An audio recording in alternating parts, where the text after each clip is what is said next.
Hola a todos, bienvenidos a Legalmente Hablando. Mi nombre es María de los Ángeles Zapata Cruz.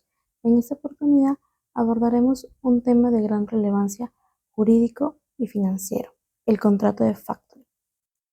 Es un tema de gran utilidad tanto para estudiantes de Derecho como para emprendedores y empresarios. Así que comencemos.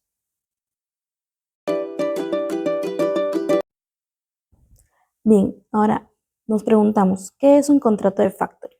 Un contrato de factoring es un acuerdo mediante el cual una empresa cede sus facturas a una entidad financiera denominada factor, a cambio de una liquidez inmediata. La resolución SBS número 1021-98 indica que el factoring implica la adquisición de instrumentos crediticios, asumiendo la empresa que actúa como factor, en algunos casos, el riesgo crediticio de los deudores. Asimismo, este sirve como herramienta para ayudar a empresas a mejorar su flujo de caja y a reducir riesgos. Según la resolución de la SBS en su artículo 3, nos señala que el contrato de factoring debe ser escrito y incluir al menos los datos de las partes, tanto como el factor y el cliente, la identificación de los instrumentos, el precio a ser pagado por los instrumentos y su forma de pago, y la retribución al factor por los servicios prestados. Las características del contrato de factoring son que este es bilateral, ya que participan dos partes, el cliente, que es la empresa que cede sus facturas, y el factor. Asimismo, es un contrato consensual, ya que se perfecciona con el acuerdo entre las partes.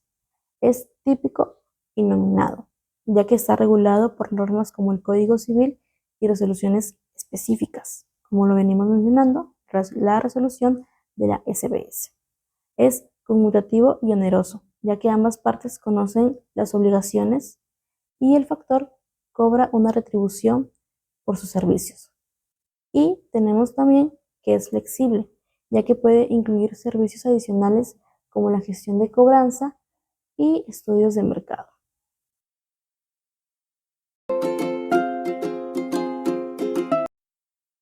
Continuemos hablando sobre los actores clave en el contrato de factoring y sus obligaciones. Tenemos así que participan dos actores clave, el cliente y el factor. El cliente es aquella empresa que vende sus cuentas por cobrar al factor. Esto puede ser una pequeña empresa, una gran corporación o cualquier entidad que dependa de un flujo de efectivo constante. Ahora, el factor es aquella institución financiera o empresa que adquiere las cuentas por cobrar del cliente. El factor desempeña un papel fundamental en la financiación y en la gestión de la cobranza de las facturas pendientes. Ahora bien, continuemos con lo que son las obligaciones de los actores.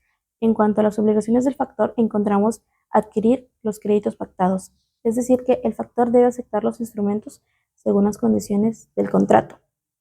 Asumir el riesgo crediticio, es decir, en casos de factoring con financiación, el factor se encargará de los impagos, es decir, de asumir el riesgo crediticio de los deudores. También encontramos lo que es brindar servicios adicionales, como es la gestión administrativa y estudios de mercado. Y también, como última obligación, será pagar los créditos cedidos, es decir, se debe realizar los pagos acordados en el contrato en los tiempos establecidos y estipulados en este. En cuanto a las obligaciones del cliente, encontramos que éste deberá transferir los instrumentos, garantizando que los documentos cedidos sean legítimos y exigibles. Asimismo está notificar a los deudores, es decir, se deberá comunicar que sus obligaciones serán gestionadas por el factor, siempre y cuando esto se estipule en el contrato. Y también se deberá cooperar con el factor, es decir, brindar información necesaria para la cobranza y la evaluación crediticia. Así como encontramos obligaciones, también encontramos derechos.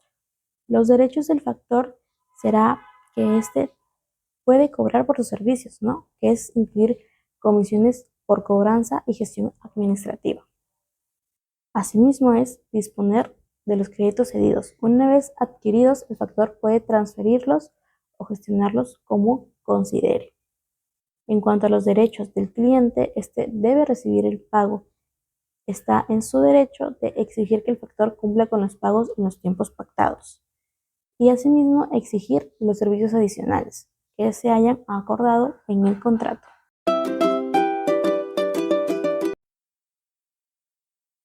Abordando este tema puede surgir un interrogante muy interesante. ¿El factoring y el descuento bancario es lo mismo o qué diferencias tienen? El factoring se confunde con el descuento bancario porque ambos buscan generar liquidez para las empresas y aunque tienen similitudes, tienen diferencias legales y funcionales que son clave. Pero ¿qué es el descuento bancario, no? El descuento bancario es una operación en la que el banco adelanta el dinero de un título a valor antes de su vencimiento, pero en este caso el cliente sigue siendo responsable del pago si el deudor no cumple. Ahora, en cuanto a las diferencias entre el factoring y el descuento crediticio, tenemos las siguientes. Riesgo crediticio. En el factoring es el factor quien asume el riesgo de impago del deudor.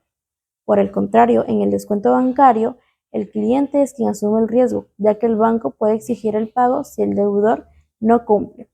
En cuanto a los alcances de servicios, en el factoring, muy aparte de financiar, se incluyen servicios adicionales como es la gestión de cobranza, análisis de solvencia de deudores y asesoría financiera.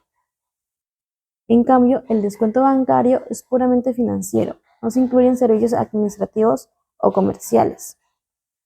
En cuanto a los instrumentos involucrados en el factoring, se aplica a cuentas por cobrar, facturas, letras de cambio y otros documentos de contenido crediticio. En cuanto al descuento bancario, generalmente se limita a títulos valores específicos, como letras de cambio o pagarés. Otra diferencia es en su forma de transferencia. En el factoring se implica la cesión de créditos al factor, quien adquiere la propiedad de los mismos. En el descuento bancario no hay una cesión total de derechos, ya que el banco actúa como beneficiario del cobro. En el Perú encontramos empresas que actúan como factor. Entre ellas están las siguientes entidades financieras. Encontramos el Banco de Crédito del Perú, el BCP, quien ofrece servicios de factoring para pequeñas, medianas y grandes empresas, permitiéndoles adelantar el cobro de sus facturas comerciales. A través de su plataforma digital, los clientes pueden gestionar la cesión de facturas de manera ágil. Encontramos también el Banco Interbank, quien cuenta con un programa de factoring dirigido a empresas que necesitan liquidez inmediata para optimizar su flujo de caja. Su servicio incluye tanto factoring nacional como internacional, esto dependiendo de las necesidades del cliente. El Banco Scotiabank del Perú también proporciona servicios de factoring, enfocados en adelantar el pago de facturas por ventas a crédito. También cuenta con opciones de factoring inverso, en el cual facilita el financiamiento de los proveedores de sus clientes corporativos. Antes de finalizar este video, es muy importante señalar que el factoring se enmarca en la autonomía de voluntad de las partes. Sin embargo, su naturaleza conmutativa y onerosa exige la claridad en las obligaciones de las partes, especialmente en la transferencia de créditos y la aceptación del riesgo crediticio por parte del factor. A modo de conclusión, el factoring no solamente facilita la liquidez y la estabilidad financiera de las empresas, sino que también actúa como un mecanismo eficaz de transferencia de riesgos y simplificación administrativa. Es por ello que su correcta implementación requiere un conocimiento preciso de sus aspectos legales y financieros, garantizando su utilidad como herramienta de desarrollo económico en el marco de un sistema financiero sólido y regulado. Espero que la información de este video haya sido de utilidad. Nos vemos en siguientes videos. Hasta luego.